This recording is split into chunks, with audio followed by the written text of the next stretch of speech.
Alright, so the car is down. Turns out that I need an alternator. I changed both batteries and that battery light was still coming on. I'm gonna have to take it to a shop to get that done because the alternator is at like the bottom of the engine. If you can see that pulley right there. So that's gonna be another story. But I'm just showing the intake setup that I have. It's simple. I bought these off of eBay and everything, put it together.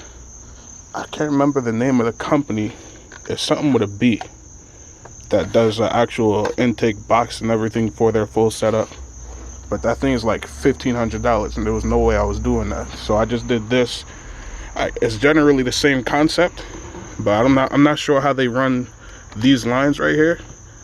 And this right here too. For the GLs, it has this setup. I don't know what this is for. But I have to do these right here and put it on this so that the air can run straight into the box and hopefully it catches that way. But this is what it looks like. No check engine light.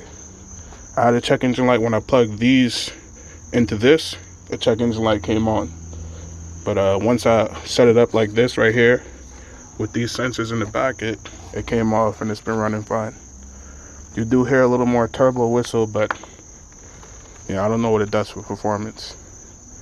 But just an idea in case you guys wanted to do it.